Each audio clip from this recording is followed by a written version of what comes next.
mas o fogo transforma o eu do sacrifício em aroma que sobe na presença de Deus. O culto só sobe se tiver fogo no altar. O trabalho que a gente faz só é aceito se estiver queimado no altar. E o incenso é a mesma coisa. As ervas aromáticas eram prensadas, mas só subia o aroma se tivesse fogo. É o fogo do altar que faz Deus no céu. Isso é o cheiro de Bahia. Eu conheço. Isso é o cheiro da Umadeb. Isso é a irmã Janaína louvando. Olha, Deus sabe diferenciar quem é quem na presença dele. Irmãos, eu tenho uma... Glória a Deus. Querida igreja, Pai do Senhor Jesus, expresso aqui a minha gratidão por estar neste culto tão abençoado, podendo cooperar com os irmãos mais uma vez.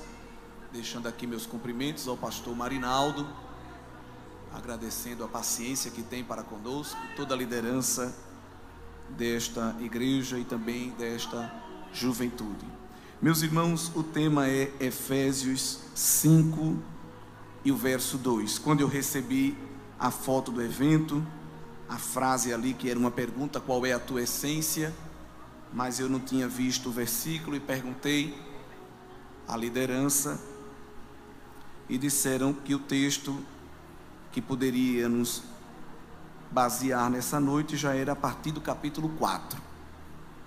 E há um pirão de mocotó de Deus nesse texto. E tem que ser crente mesmo para fazer um evento escolhendo esse texto. Então, eu não tenho culpa de nada, aqui não fui eu que escolhi o texto. Eu só vou falar o que Deus colocou no meu coração dentro do texto. Porque o texto é doutrinário e é uma palavra de admoestação de Deus para nos edificar, nos consolar e mostrar o caminho para a gente não errar. Abra aí o capítulo 4, por gentileza, e vamos iniciar a partir do verso 17. Paulo, depois de falar um pouco sobre o sacrifício de Cristo, que Cristo desceu à terra, subiu aos céus, construiu a igreja, não é? E tudo isso ele explica no capítulo 4, do verso 1 ao 16, estruturando a igreja como um corpo bem ajustado e entregando dons para que a igreja seja aperfeiçoada até atingir a estatura de varão perfeito. No verso 17 ele começa a mostrar qual deve ser a identidade da igreja, quais caminhos nós podemos andar. E no verso 17, de maneira solene, ele diz: digo isto e testifico no Senhor, para que não andeis mais como andam também os outros gentios. Paulo está escrevendo para gentios, pessoas que não eram de linhagem judaica, foram convertidas a Jesus, ao Evangelho, a palavra da cruz. E o Evangelho, ele não deforma, nem reforma e nem conforma, mas transforma.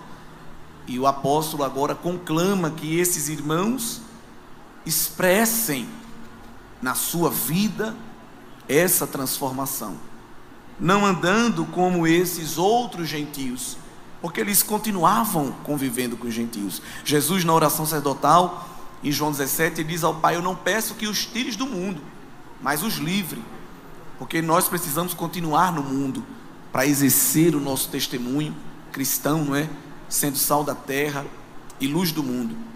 E como era essa maneira de viver dos outros gentios, diz o verso 17, na vaidade do seu sentido, ou em outra versão, na futilidade, porque a palavra vaidade aqui não é vaidade no sentido de roupa, que a gente costuma geralmente falar, de uso de cosméticos, essas coisas desse tipo, de gastar tempo em salão. Vaidade aqui fala de coisa vã, sem propósito, sem um alvo, sem objetivo, coisas fúteis, efêmeras, voláteis, passam rápido, não tem substância, não tem propósito, não tem base. Paulo diz que os gentios lá fora, os não salvos, aqueles que não entregaram a vida ainda para Cristo, vivem uma vida vã, sem uma direção, sem saber para onde vai, sem saber de onde vem. Não precisa ir muito longe. Na escola, na universidade, muitos ensinam que nós somos fruto do mero arranjo aleatório das moléculas, fruto da poeira cósmica, e que já já a gente vai se desintegrar e virar de novo meros átomos de carbono, hidrogênio, nitrogênio e oxigênio. Isso é uma vida sem propósito. Se eu sou um mero arranjo de moléculas, se eu sou um mero fruto de uma poeira do espaço, então não há uma vida a ser vivida com propósito. É por isso que o inimigo cria as suas ideologias, para mostrar ao homem que não há vida eterna, não há vida após a morte, não há Deus. E se não há um ser superior a prestar contas pelo que faço, se não há uma fonte absoluta de verdade, se não há um padrão de moralidade, então eu posso fazer o que quiser, pois a verdade, para estes lá fora, é apenas uma questão de ponto de vista. O certo para mim pode ser errado para você e vice-versa, e cada um deve seguir o seu próprio coração. Mas seguir o próprio coração é perigoso, levam a vida vã. E esses têm uma vida vã, diz o verso 18, porque estão entenebrecidos no entendimento. Um homem que não conhece Deus, não conhece a palavra de Deus, não conhece mais nada da vida, porque o verdadeiro conhecimento de Deus e da vida está na palavra de Deus. E Paulo usa essa expressão entenebrecido, que no original significa petrificado. São como pedras, inanimados, sem vida. Você vê uma pedra esboçar reação a alguma coisa? Claro que não. Ela não tem vida, ela não tem vontade própria. Um homem, um ser humano sem Deus, é como uma pedra, está entenebrecido no próprio entendimento. Não adianta explicar, não adianta falar, não adianta querer chamar ao entendimento, porque ele é insensível, separado da vida de Deus, pela ignorância que há neles e pela dureza do seu coração. Outra palavra para entenebrecido é calo. É como alguém que está calejado, que perdeu a sensibilidade da pele. Paulo, escrevendo a Timóteo, vai dizer também outra palavra. As pessoas que estão no mundo e não aceitam a palavra de Deus, estão com a mente cauterizada. Eles já não sentem os estímulos externos, não sentem o toque do Espírito, não sentem o toque da palavra de Deus. A presença de Deus para eles não provoca nenhuma mudança, porque estão insensibilizados. E a primeira coisa que o pecado faz, quando separa o homem de Deus, é retirar a sensibilidade espiritual. Um grande teólogo diz que essas pessoas que estão entenebrecidas no entendimento, elas perderam o pudor, o horror e o temor do pecado. Pecar já não lhes causa nenhum remorso, tanto faz fazer o certo ou o errado. Perderam a vida, e quem perde a vida, perde o propósito. Tanto faz prostituir-se, beber, adulterar, se embriagar, se drogar, mentir, invejar, ser malicioso. Isso não faz mais nenhuma diferença na vida de alguém que é um amontoado de calos e pedras. Pessoas que, quando você vai dar uma palavra, uma orientação, elas não recebem, porque o verso 18 diz que o seu coração está endurecido. E Paulo adianta no verso 19, dizendo que perderam todo o sentimento. Vi um vídeo de um jovem agora à tarde andando numa calçada e esbarrando numa idosa de 86 anos, que quebrou o fêmur. Ele olhou para aquilo e fez o quê? Nada. Um homem sem Deus perde todo o sentimento. Há muitos aí sem Deus levantando bandeira e dizendo que amam, levantando a bandeira do amor e dizendo que a igreja prega o ódio. Mas ninguém consegue amar se não tiver Deus na vida, porque Deus é amor. É Ele que constrange o nosso coração a amar. Não tem partido político na terra, não tem corrente ideológica, não tem filosofia de seu ninguém que promova na humanidade o amor, porque a humanidade está decaída, perversa, corrompida, degenerada. Não há, irmãos, nenhuma teoria que promova no homem um gesto verdadeiro de amor. Ah, pastor, então quer dizer que só quem ama é o crente? Não estou dizendo isso. Alguém não regenerado pode até amar, mas ama com as intenções e os propósitos errados. Porque Deus não quer só que a gente faça, Ele quer que a gente faça com a intenção certa, para que a gente não seja um fariseu. E o que é um fariseu? É a pessoa que faz a coisa certa, mas com a intenção errada. Por isso que Jesus disse que a nossa justiça tem que exceder a dos escribas e dos fariseus, porque a gente tem que fazer a coisa certa com a intenção certa. Deus está examinando a ação e a intenção, porque o homem só examina a ação, mas Deus sonda a intenção do coração e no final diz se aprova ou se reprova. Deus não se emociona com o gesto de ninguém. Ele sonda, esquadrinha, examina, perscruta, pesa nas balanças fiéis dele as intenções do coração. Paulo diz que essas pessoas, no verso 19, se entregaram à dissolução. É uma linguagem na versão corrigida, mas trocando assim numa linguagem mais fácil da nossa juventude, ele está dizendo que essas pessoas sem Deus abandonaram a si mesmas, se perderam de si mesma. Jesus diz de que adianta o homem ganhar o mundo inteiro e perder a sua alma. Tem roupa, tem perfume, tem casa, tem trabalho, tem diplomas, tem amizades, tem passeios, tem rotina, vive para cima e para baixo, para frente e para trás, mas não tem mais alma. E a alma é a sede da vontade do homem, da volição. É aquela criatura que acorda e a geladeira está cheia de comida, mas diz: estou sem fome. É aquela pessoa que o guarda-roupa está cheio de roupa, mas diz: não me sinto bem com nenhuma. É aquela pessoa que a chave do carro está pendurada e diz: eu não tenho ânimo para andar. Tem tudo, mas perdeu a alma, perdeu a vontade. É um zumbi, é uma múmia, enrolada na sua própria vontade, embaraçada na sua própria vontade. É uma folha seca espalhada pelo vento. Alguém até canta: deixa a vida me levar. Não tem propósito, não tem rota, não tem roteiro, não sabe de onde vem, não sabe para onde vai. Qualquer coisa lhe desunera, lhe desintegra. Foi entregue à dissolução, perdeu a orientação da vida e com avidez comete toda impureza. Avidez é outra palavra forte, pleonexia. É um desejo irresistível de obter algo que não é seu, movido por uma doença chamada inveja, que o sábio disse que é a podridão dos ossos.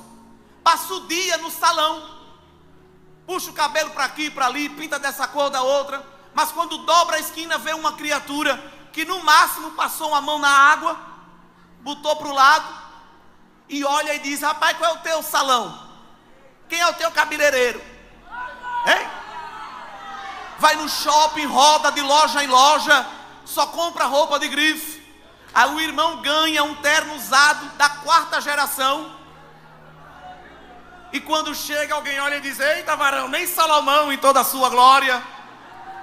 Nunca está satisfeito com o que tem, nunca é grato, sempre reclama, sempre murmura. Ai, se eu tivesse aquela casa, ai, se eu tivesse aquela roupa, ai, se eu tivesse aquele dinheiro, ia continuar o moribundo, porque o problema não está externo, o problema está dentro do teu ser. Mas Ele tem solução para colocar as coisas no lugar e devolver a alguém as verdadeiras e exatas prioridades. Glória a Deus. O mundo sem Deus abandonou-se a si mesmo e busca de maneira desenfreada satisfazer os seus próprios desejos. O nome disso é hedonismo. É a busca do prazer pelo prazer. Qual é o slogan? Viva a vida intensamente, porque só se vive uma vez. Tem crente dizendo esta frase. Se você abre a sua boca e bota lá no seu Instagram, a vida é curta, tem que viver ela intensamente, então tu estás confirmando que não és salvo. Porque o salvo em Cristo, a vida não é mais curta, a vida agora é eterna. Se meu corpo tombar, eu sei que a coroa da vida está reservada para mim, e não só para mim, mas para todos aqueles que amam a sua vinda. Se tem crente dizendo eu vivo intensamente, é porque não vive a verdadeira vida que há em Cristo Jesus. Crente que segue slogan do mundo dizendo o que importa é ser feliz. Para nós não importa ser feliz. Para nós o que importa é ser santo. Porque o Senhor não disse seja feliz porque eu sou feliz. Ele disse sede santos porque eu, o Senhor, sou santo. E muitas vezes, para satisfazer o seu próprio desejo, vai se aconselhar com os conselheiros da terra. E o conselheiro da terra diz: o que importa é seguir o seu coração e ficar bem. Mas o pior elemento para se seguir é o coração, porque o profeta disse que o coração, essa bombinha que está aí dentro, é enganosa e é perversa. Quem o conhecerá? Nem você conhece o seu próprio coração. Mas quando a gente guarda o coração na presença dele, é livre da intoxicação do pecado. Porque crente não segue o coração, crente segue o martelo da palavra, a espada da palavra, o leite da palavra. Quando quiser tomar uma decisão, não vá consultar o guru do mundo gospel, não vá consultar o profeta do mundo pentecostal, não ligue para o disque profecia, não. Vai buscar a palavra, que é lâmpada e é farol, ela ilumina a tua vereda. Quem está na palavra não tropeça, quem está na palavra não se embaraça, quem está na palavra não se decepciona. Toma conselho com Deus e o mundo, depois fica todo embaraçado. Pastor, eu não sei o que fazer. Sabe, dê marcha ré e comece tudo de novo, trilhando o caminho na palavra, porque a palavra endireita a tua vereda. O que está torto, a palavra está endireitando nesta noite. Vá, volte para cá. Eu não quero você aqui não. Ai Deus, mas aqui eu choro, mas eu sou o teu consolo. Aqui tem fogo, mas a chama não arde. As águas são turbulentas, mas não te afoga. Eu sou o teu broquel, eu sou o teu escudo, eu sou teu baluarte. Vem para minha palavra e o teu pé vai prosperar na caminhada. Toma conselho ouvindo horóscopo, toma conselho vendo signo de zodíaco, bilhete dentro de biscoito chinês. Quem comanda a tua vida não é a sorte, não é o alinhamento de Saturno com Netuno. Quem comanda a tua vida não é o alinhamento dos astros. Ei, irmão, tem crente querendo ver borra de café para ver a mensagem no fundo da xícara. Vai te converter, volta ao primeiro amor. Olha para Jesus, autor e consumador da fé, e cumpre a carreira que te está proposta, e o teu pé não vai tropeçar. Glória. Pergunta ao teu irmão, qual é a tua essência? Pergunta assim para ele, o que motiva a tua alma? Pergunta aí para ele, o que motiva a tua alma em terra? O que motiva a tua alma? É um toque de música? É um batuque de pandeiro? O que motiva a tua alma é uma ginástica? É uma barra de chocolate? Então perde tudo, abre mão de tudo e volta a ganhar a alma que tu perdeu. Senhor, a minha alma suspira por ti. Eita glória, aleluia.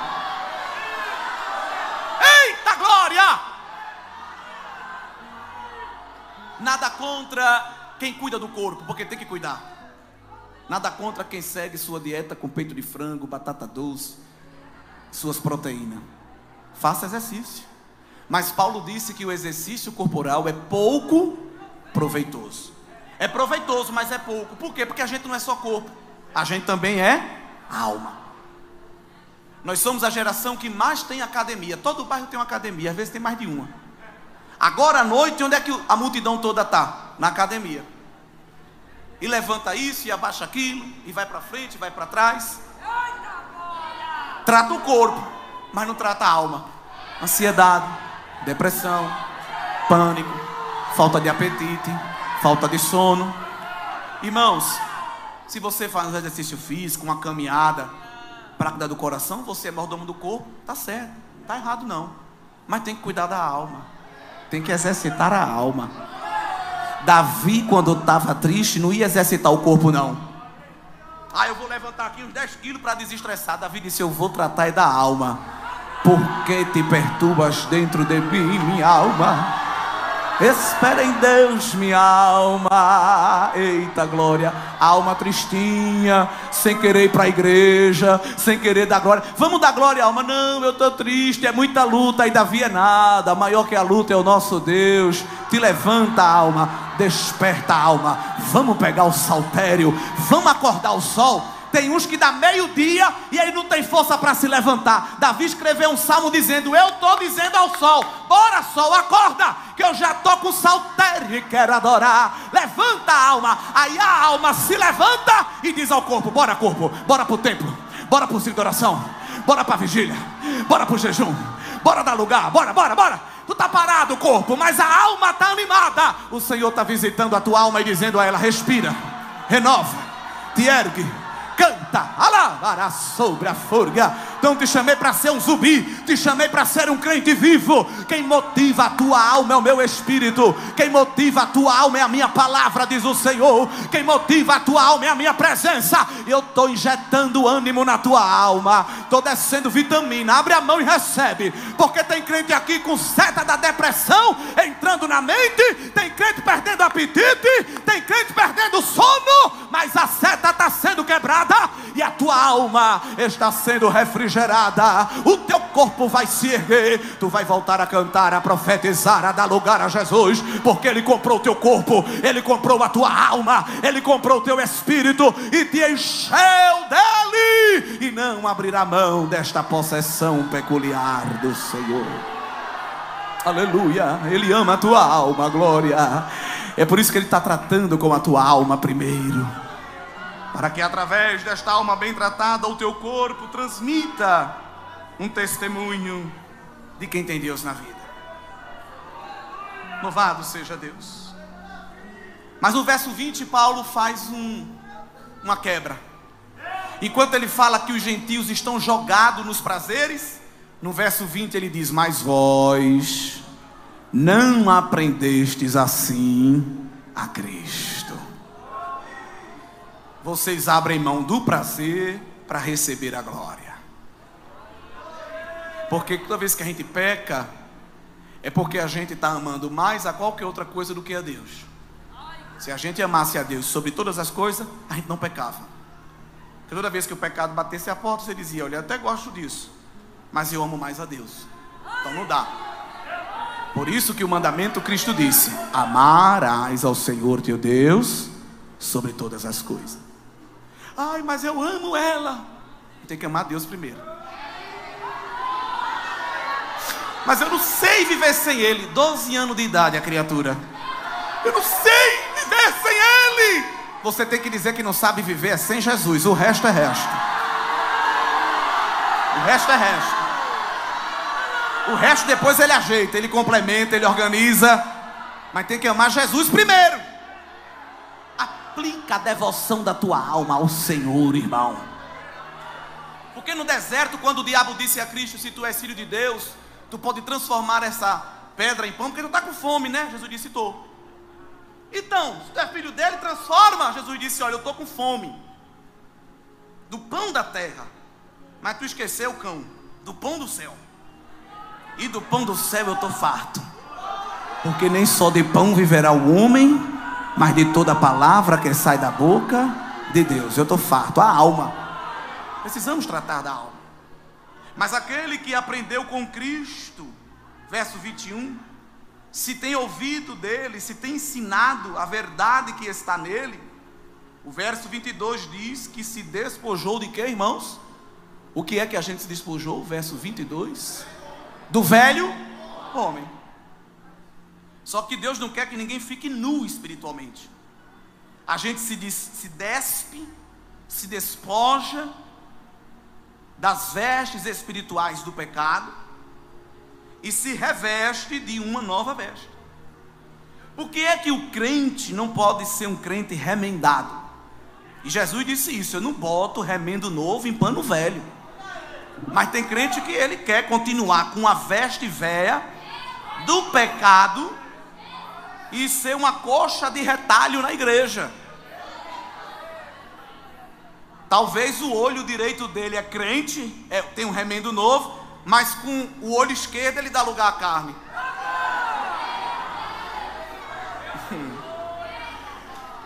O ouvido direito é para ouvir hinos espirituais, cânticos espirituais, mas o esquerdo, nas horas vagas, dá para ouvir aquela música, aquele batuque, aquela pegada. Crente remendado se rasga. Veste remendada fica poída e rasga. Cristo não tem remendo para ninguém. Ele quer arrancar as vestes velhas do Egito e colocar vestes novas espirituais sobre a tua vida, porque essa veste vem marcada com sangue carmesim. E quem tem essa veste o diabo não toca. Ele saliva, ele rosna, sei lá o que ele faz, ele cacareja, ele pia, querendo te tragar, mas ele vê a veste nova salpicada no sangue, ele diz: é propriedade exclusiva. Tem uns, querido pastor, que estão tão remendados que você olha, quando analisa, não sabe se é isto ou aquilo. Meu Deus, o que é isso? De que planeta é isso aí? De que espécie é isso aí? É de paz a tua vida?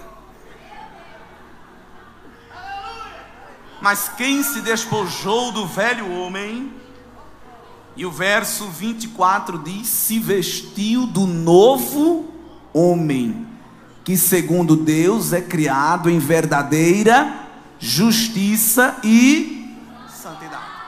A primeira mudança que ele opera é dentro de nós, mas ela tem que ser mostrada fora de nós. Essa história de não me julgue que Deus conhece meu coração, isso não tem base bíblica, porque a gente não é só coração. Paulo, escrevendo a primeira carta aos Tessalonicenses, diz que ele quer conservar plenamente irrepreensível todo o corpo, toda a alma e todo o espírito. Quando a gente abre mão desta veste velha do pecado, devemos ser revestidos dessa nova roupagem espiritual. Mas esse revestimento e essa mudança, o verso 23 diz que começa onde? Aqui, ó: vos renoveis no espírito do vosso sentido. Ô meu filho, por que é que você não bebe essa bebida? A resposta vem na mente. Ô meu santo, por que você não se prostitui? Ah, porque o pastor não deixa. Não, o entendimento dele entende porque ele toma aquela decisão. Ah, pai, por que tu não fala palavrão? Por que tu não fala gíria? É só negócio de varão, pai do Senhor. Tu é jovem. Não, rapaz, eu não sou nem mais jovem, eu sou crente. Antes de ser jovem, eu sou crente. Ele mudou minhas vestes. Já estou crucificado com Cristo. Não vivo mais eu, mas Cristo vive em mim. E a vida que agora vivo na carne, vivo-a na fé do Filho de Deus, o qual me amou e a si mesmo se entregou por mim. Tu não está vendo mais Renato não, tu está vendo é Jesus, meu filho, na minha vida. Me desculpa, viu? Eu estou me esforçando para carregar a aparência dele. Mas tu é tão estranho, menino. Tu é jovem do século 21. Não, eu sou jovem da eternidade agora, tá sabendo não? Eu não estou preso ao século 21 não, glória. Mas tu é do Nordeste do Brasil. Sou não, eu sou extraterrestre. Pedro disse que eu sou peregrino e forasteiro. Eu estou aqui só de passagem, tá sabendo não? Minha pátria é outra, glória. Meu linguajar é outro, minha mentalidade é outra, meu tratamento é outro, aleluia. Eu carrego em mim as marcas de Cristo como um testemunho fiel de um discípulo dele. Queridos, a palavra hoje é essa. Quando alguém olha para você, quão de Cristo vê? Quando alguém olha para ti, irmão, quanto do céu percebe? Ou só sabe que é crente no final do ano letivo, lá naquele culto ecumênico, que sai perguntando onde de cada um é, e o crente morrendo de medo de dizer: eu sou da Assembleia. De onde? Assembleia de Deus. É o espião secreto do céu. Deus não tem espião secreto, Deus tem embaixadores. E o embaixador, aonde chega, hasteia a bandeira. Eu estou aqui, mas eu sou de lá.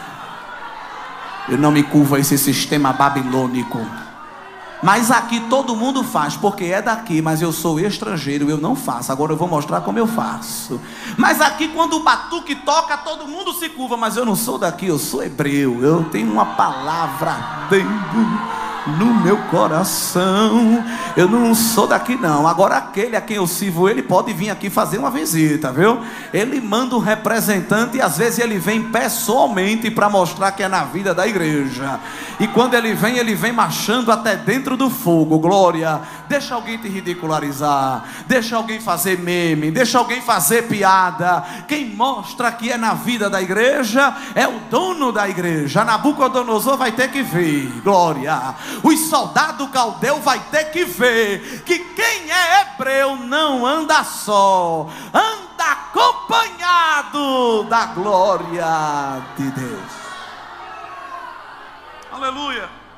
Agora, irmão, como é que eu demonstro essa minha nova virtude? Como é que eu demonstro esse novo caráter? Que a justiça e a santidade de Cristo operam em mim. A justiça e a justificação. Nós não tínhamos direito de estar nem aqui.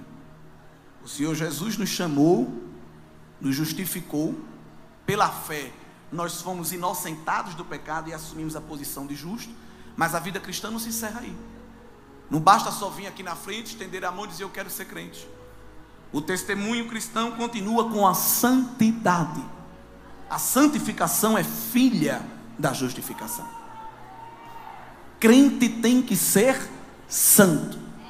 E santidade não é um valor subjetivo, é um valor objetivo.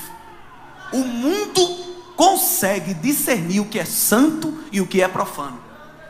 Deus deu a todo homem a capacidade de discernir o que é luz e o que é treva, o que é sal e o que é doce. Ai daqueles que distorcem os padrões. Mas Deus criou padrões e a igreja, ela se responsabiliza por manter estes padrões, criados por Deus, padrões absolutos. Como é que eu vou demonstrar que Deus é na minha vida? Aí Paulo começa a dar conselhos práticos, a partir do verso 25. Porque não tem como ver o coração de ninguém, mas o coração é revelado no comportamento. Verso 25, ele manda a gente mudar o teor da nossa fala. Deixar a mentira e falar a verdade.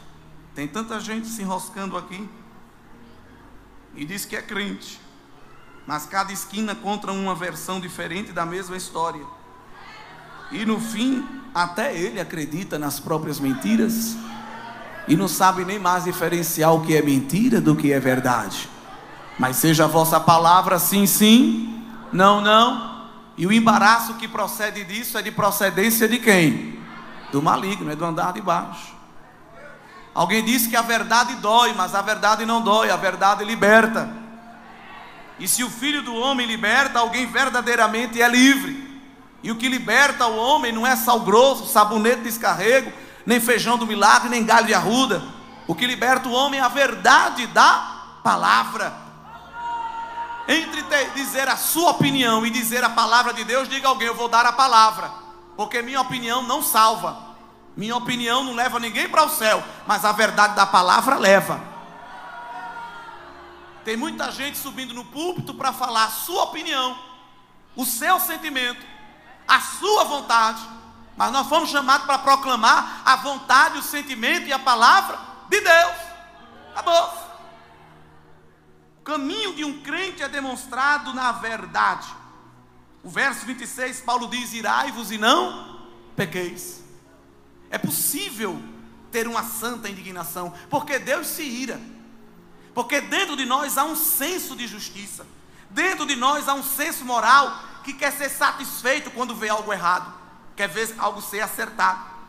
Só que Deus se ira, mas não peca. Por isso que de maneira poética Paulo diz: não se ponha o sol sobre a vossa ira. Ou seja, não passe o dia com raiva, porque quem perde é você. Um copo de água que caiu, às vezes é motivo para passar um dia estressado, irritado. 13 anos, 14 anos, 15 anos, só vive estressado. Você dá a paz do Senhor, que é? Calma, eu não fiz nada, não é porque a pessoa é ruim mesmo. Coração amargoso, reclama de tudo e de todos, e faz daquele sentimento uma porta para o diabo entrar, porque ele entra pelas brechas dos sentimentos. É por isso que Deus essa noite está nos relembrando a importância do capacete da salvação, porque tem muito crente perdendo guerra aqui, na mente. Qualquer careta, qualquer cara feia, qualquer muxoxo de alguém é um terreno fértil para a plantação do diabo de raiz de amargura. E tem gente que nem é mais a raiz, é a árvore inteira. As irmãs vão visitar, os jovens vão visitar, o ministério vai visitar. Não, me ofendeu, a raiz aqui é muito grande, a ferida. Amargura. O que é amargura? É um espírito queixoso que não aceita a reconciliação, recusa ser reconciliado. É alguém querendo derramar o bálsamo e ele dizendo não, domesticou a ferida que alguém lhe causou. Quem perde é a própria pessoa. Deixa até de viver para ficar domesticando uma dor lá do passado. O Consolador querendo entrar dentro da alma, querendo derramar o azeite, o vinho da alegria da presença dele, dizendo não, ali eu não entro mais, ali eu não vou mais. Deixa a mão do Senhor vir, irmão, com uma estrovenga e arrancar este mal pela raiz e brotar do teu coração galhos frutíferos do fruto do Espírito Santo, porque Satanás está pensando que vai entrar na porta do sentimento e implantar as nojeiras dele, mas quem tem o capacete da salvação e quem tem a face com o óleo que o bom pastor derrama na fronte, as larvas do pecado bate, as larvas do inimigo pousa, mas não faz morada. Tu visse que olharam para tu? Vi não, meu filho, eu estou vendo já outra coisa que agora é de Deus. Tu soube que falaram de tu semana passada? Soube não e nem quero saber, eu já estou sabendo outras coisas. O Senhor tem me revelado palavras proféticas do meu futuro. Tu soube que alguém ali disse que não gosta de tu? Não, estou preocupado não, diga a ele que ore por mim, eu vou ficar orando por ele. Eu já tenho o amor de Cristo derramado no meu coração. É Satanás jogando alfinetada, é Satanás jogando larva, mas ele pega em bomba porque está blindado com óleo, capacete da salvação, e ainda de quebra ao teu redor tem muro de fogo. O que vier Jeová queima, o que vier Jeová faz virar churrasquinho. Aqui não toca não. A tua mente está guardada na mente de Cristo. Ele conservará em paz aquele cuja mente está posta em ti. Mas falou de mim, não gosta de mim, disse isso, te preocupa não. Deus faz da palavra de maldição matéria-prima para transformar em bênção. Deixa de muxoxo, irmão, deixa de problema. Qual é a tua essência? É falando mal de você e você sorrindo. É dizendo toda sorte de injúria e você dizendo tu és uma bênção. E Satanás diz: é hoje que a boca dele vai se abrir como um esgoto. Vai não, cão, porque o Senhor já me lavou por dentro. Glória a Deus. Irmãos, aí no versículo 31 Paulo diz: deixa de lado toda amargura, deixa de lado toda ira, toda cólera, gritaria, blasfêmia e toda malícia. toda sorte de sentimento ruim. Porque o apóstolo diz, irmãos, que os homens que têm essas práticas, lá no verso 22, eles se corrompem. E a palavra ali que ele usa original é de fedor de peixe podre. É a mesma palavra para algo que está apodrecendo. Quem tem um coração amargoso, irado, colérico, e tem uns que se vangloriam, eu sou colérico mesmo. Clame o sangue de Jesus, não se vanglorie disso não. Peça para Jesus refrigerar a sua alma. Deixa alguém te chamar de barata morta. Deixa alguém te chamar de nervo de aço. Deixa alguém te chamar de molenga, de geleia, de bobão. Não, meu filho, é porque o ribeiro de Deus já corre nas minhas veias, refrigerando a minha alma. Se tem uma pessoa que ouvia piada, se tinha uma pessoa que ouvia impropério, era Jesus. Você está pensando que quando Jesus estava pregando, o povo estava dando glória? Irmão, Jesus estava na casa fazendo milagre e o povo estava reclamando. Hoje a criatura canta o hino, ninguém lhe aplaude, ele muda de igreja. Prega a palavra, ninguém dá um tapinha na costa, não quero mais, ninguém me valoriza. Jesus era a pessoa mais desvalorizada do culto. Quando terminava o culto, tinha gente querendo apedrejá-lo. Quando terminava o culto na sinagoga, tinha gente querendo empurrar ele no precipício. Chamaram Jesus de charlatão, de enganador. Chamaram Jesus de lunático, de doido. Chamaram Jesus de endemoniado. Que ele até disse, queridos, é um problema até de lógica. Porque se eu sou endemoniado, sou usado pelo demônio para desfazer as obras dele, então ele mesmo está dividido. É até um problema de burrice, vocês não estão nem sabendo o que vocês estão falando. Porque toda sorte de maledicência que eles podiam, eles usavam de Jesus. Aonde? Na sinagoga. E está pensando que Jesus dizia, eu não vou vir mais não para o culto, que ninguém me valoriza. Sábado de manhã, cadê Jesus? Lá na sinagoga. Estava pregando a palavra, tinha um homem de mão mirrada, Jesus dizia, levanta a tua mão, querido. Aquilo ali era sinal de vergonha, Jesus estava testando a fé dele. Se fosse outro, dizia, vou nada, quer me expor. Mas quem estava amando era Jesus. Quando ele levantou a mão, o evangelista disse que quando a mão subiu, já estava curada. Está pensando que o povo deu glória? O dirigente do culto disse, eu quero dar um aviso, viu? Não pode ter cura dia de sábado. E por que não curou nos outros dias, terrível? Outro culto que Jesus foi, e Jesus fazia de propósito, no sábado. A mulher encurvada. Jesus não disse, minha filha está aqui 6 meses de fisioterapia, depois me procure, não. Disse, filha, a tua fé te salvou, levanta aí que eu estou te curando. A mulher na hora, prá! Vocês deram glória? O dirigente do culto lá não deu glória não. Pegou o microfone e disse, eu quero avisar que cura aqui é de segunda a sexta. Outra vez Jesus pregando, abrindo o telhado, desceram na espécie de um elevador, um paralítico.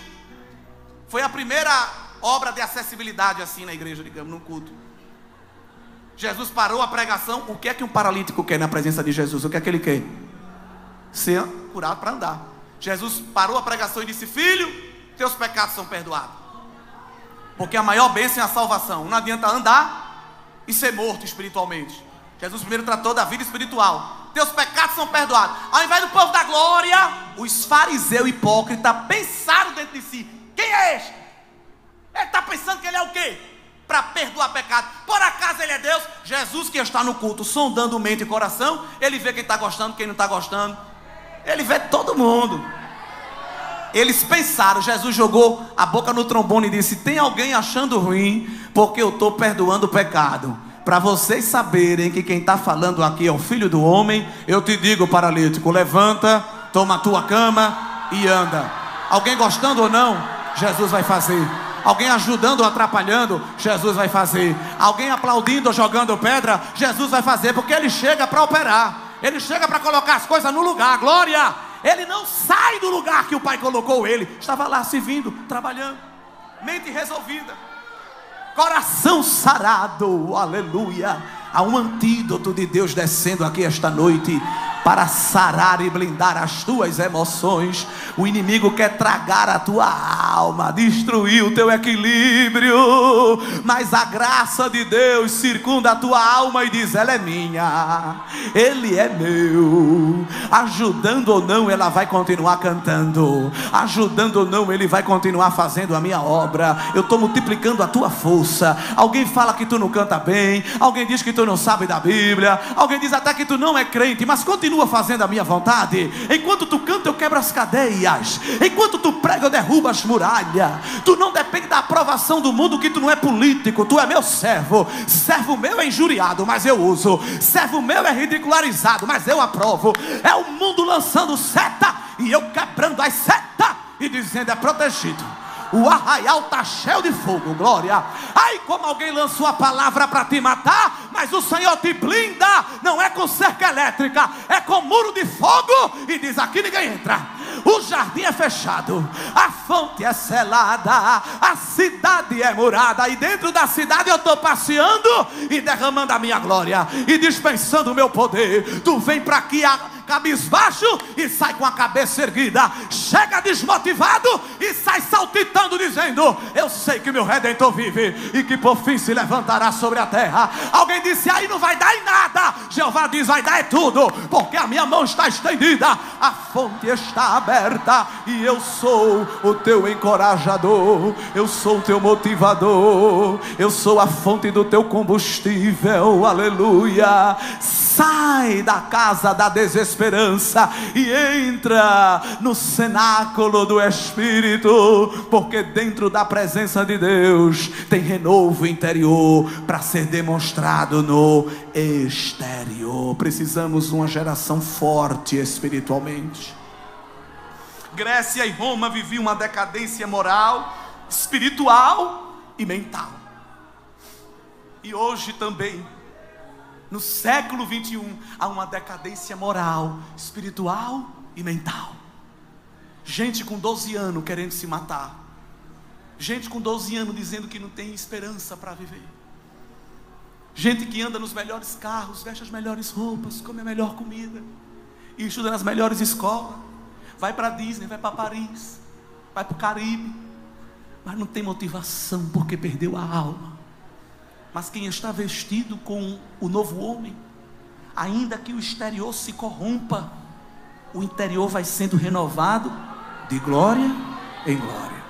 O mundo renova o exterior de chapinha em chapinha, de blush em blush, de creatina em creatina. Mas o crente é renovado de glória em glória. É açoite, aleluia. É palavra de zombaria, é feitiçaria, é palavra de maldição, às vezes dentro da própria casa. E Satanás dizendo: vou torar o pé, vou torar a mão, vou torar a boca. Mas ele não vê que dentro há um movimento espiritual. E Jeová diz: receba uma porção nova da minha glória, receba um combustível novo da minha glória. Deus, eu não quero mais não, você quer, porque a minha glória vai contigo para te fazer descansar. Recebe minha graça, que a minha graça basta. Ai Deus, é tanta confusão, é tanta coisa. Olhe para mim, eu estou fazendo você focar em mim. No meio do deserto tem pão e tem água. Vá comendo, nesta caverna eu estou cuidando de você. Aleluia. Irmão, quem está bem com Deus não se atemoriza com as condições externas. Tem gente que está na melhor condição e não consegue louvar, mas quem está bem com Deus está ameaçado de morte e está compondo hino. Alguém, para ter inspiração para compor música, tem que tomar um uísque, tem que fumar uma droga, tem que se cortar. Aonde é que Davi arrumava inspiração para compor música? Dentro da caverna. O filho lá de fora ameaçando ele de morte. Se fosse os artistas, estou sem inspiração, estou com medo. O filho lá fora querendo matar, e Davi dentro da caverna compondo o Salmo 63. Está pensando que eu vou parar, cão? Agora é que eu vou cantar. Porque tu, Senhor, tens sido meu auxílio. Jubiloso cantarei, refugiado na sombra das tuas asas. É nessa provação que Deus está te dando inspiração. É nessa tentação que Ele está aumentando a tua força. Glória. vai aumentar o nível de integridade, de intimidade com Deus, porque Ele quer fomentar uma nova essência. Esta é a geração da aparência, mas este é o povo que vive a essência. Que essência? Não é a essência do cheiro podre do mundo que se corrompe no pecado. É o cheiro de Efésios 5:2, do aroma agradável do sacrifício de Cristo. E esse aroma que vinha do incenso, da oferta do incenso e do sacrifício do holocausto. E vou encerrando esta breve reflexão com esta aplicação. O sacrifício do holocausto, para ser aceito, tinha que ser queimado completamente. Deus exige de nós sacrifício. Quer ser crente, mas não quer vir para a igreja. Quer ser salvo, mas não quer conhecer a palavra. Quer receber recompensa de Deus, mas não quer servir os dons espirituais que Deus deu. Precisamos do sacrifício, da entrega completa.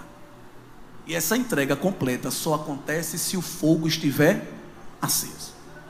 Porque se não estiver aceso, no altar só fica carne, só fica o eu. Mas o fogo transforma o eu do sacrifício em aroma que sobe na presença de Deus. O culto só sobe se tiver fogo no altar.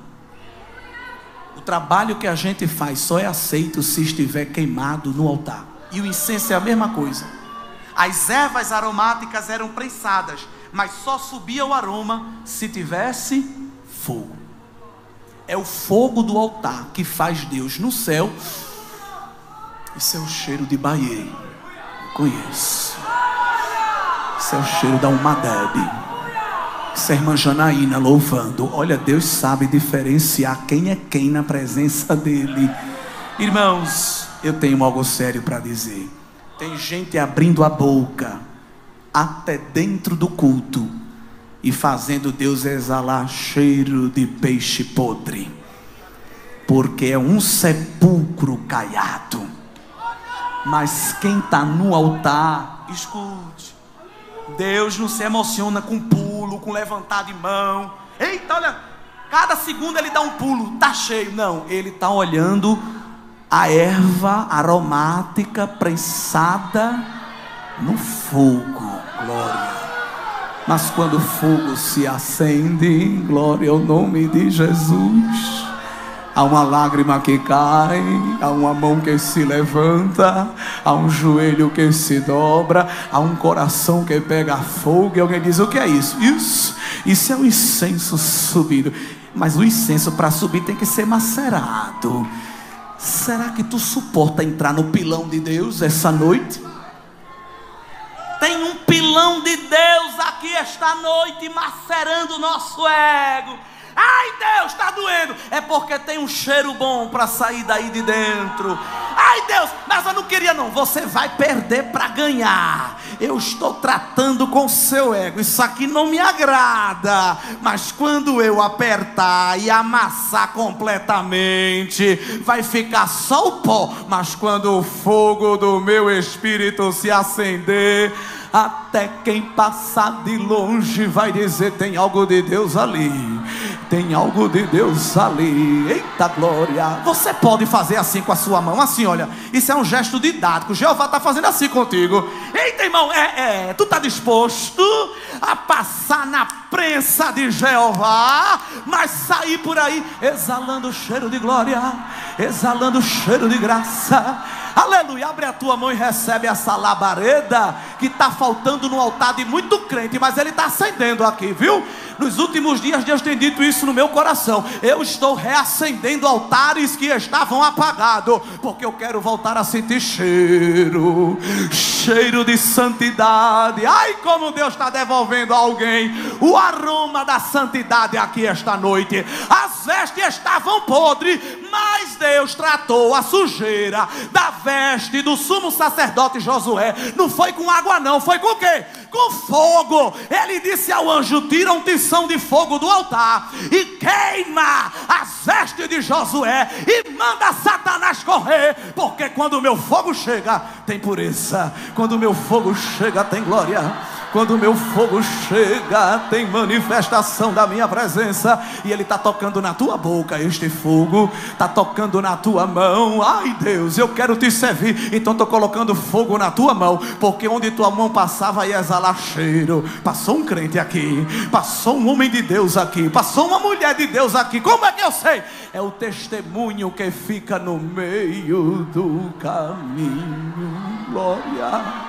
Alguém é conhecido pelo perfume que usa, a igreja é conhecida pelo cheiro de Cristo.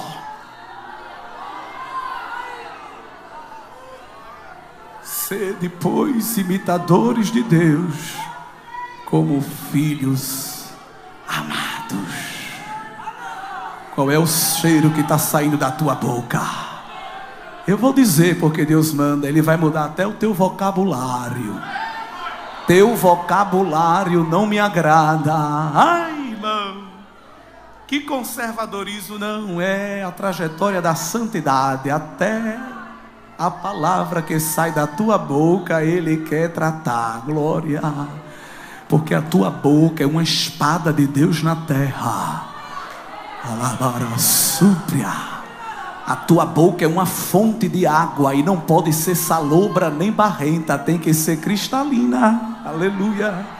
Porque tu queres ser usado e Ele quer te usar. Quando tu cantar, Ele batizar com o Espírito Santo no meio da igreja.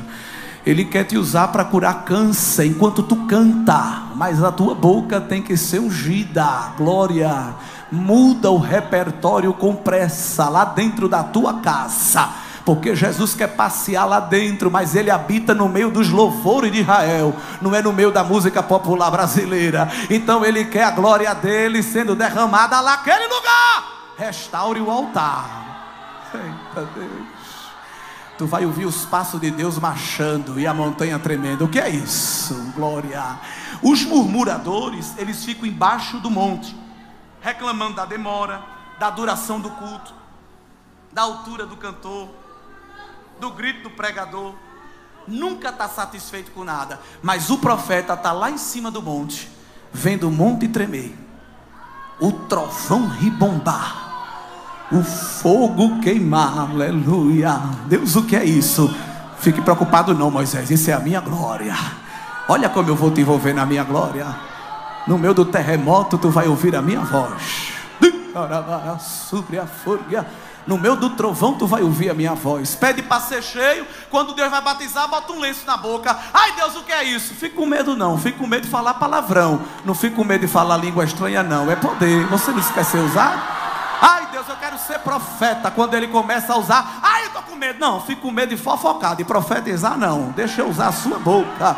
Eu estou colocando palavra na súbria, na sua boca.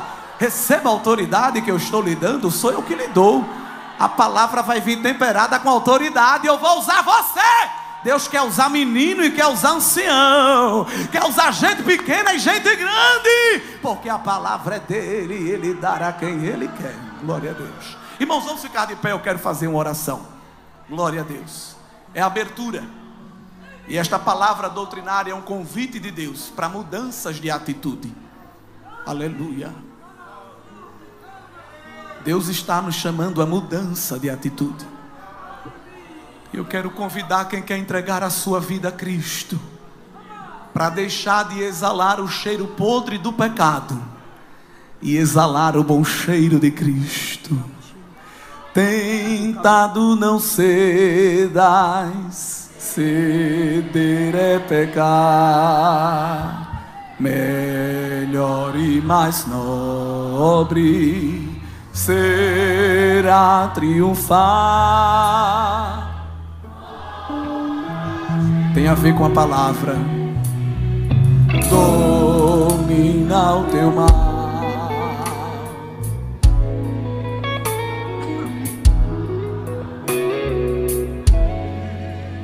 Onde Onde está a primeira vida para Cristo?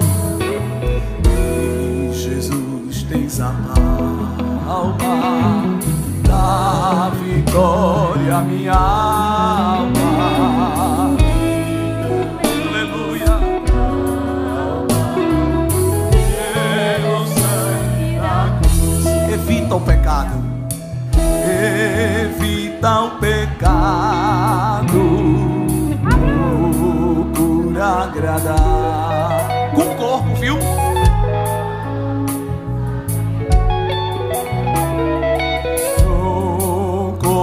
Exaltar, não manches teus lábios com impura voz, defende tua alma do vício atroz.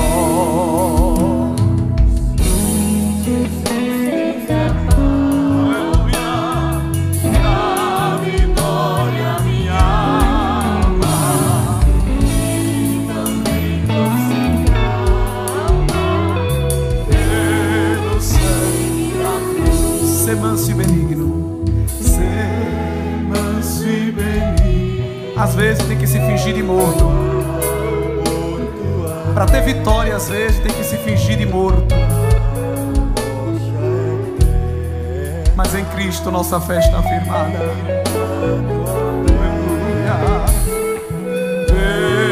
Verás é teu dito, e Deus é teu ser. A coroa, tu podes vencer. Jesus, aleluia. A vitória, minha alma, e também doce calma, pelo sangue da cruz. Feche seus olhos. Eu quero fazer uma oração pela sua vida, como ministro de Deus. Fecha os teus olhos e apresenta ao Senhor agora qual ponto precisa ser revestido na tua vida. Ele está dispensando nesta noite vestes novas. Apresenta a Jesus onde está a tua fraqueza. Ele te conhece por dentro e por fora. Ele ama a tua alma. És propriedade exclusiva dele. Convida Jesus para revestir o teu interior. Pede ao Senhor para devolver a ti as ferramentas que tu perdeste. Convida ao Senhor para derramar o óleo da unção. Estás tão seco, tão seca, mas Ele está te dando óleo precioso, transbordante. As tuas mãos estão sendo preparadas para a batalha.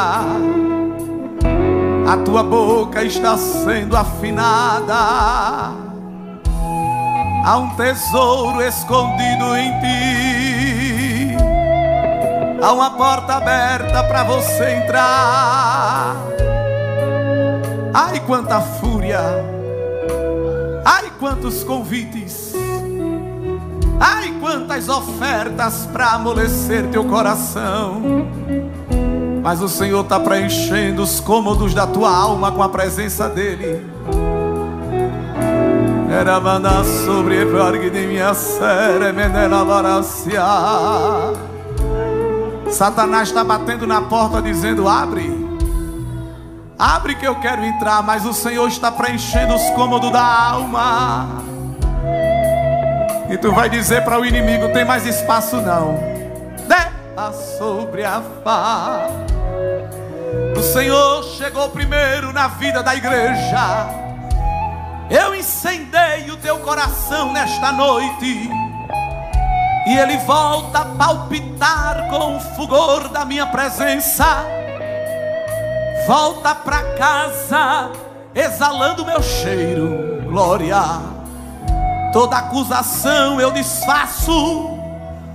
todo tropeço eu retiro, e estou arvorando na tua dianteira a bandeira do meu evangelho. As raposas do inferno estão retrocedendo, porque o caminho da igreja está aplanado para ela passar. Glória. Caminha comigo, diz o Senhor, porque eu fortaleço os teus pés. Glória. Vai marchando, vai caminhando, e quando não tiveres força, eu sou teu pai, pego na tua mão direita e te digo: não temas, não temas, não temas, não temas, eu te ajudo. Recebe um abraço do Espírito Santo aqui esta noite. É o abraço da força. Meu Deus, tem guerras interiores sendo vencidas, meu pastor, na vida de muitos que pensavam que iam sucumbir, mas o Senhor está guerreando guerras na tua mente e no teu coração, e dizendo: a mente é minha, o coração é meu. Mente para pensar no céu, coração para sentir a minha presença. Sai revestido por dentro e por fora. Eu sou o tesouro interior da tua vida e a receita da tua vitória. Aleluia.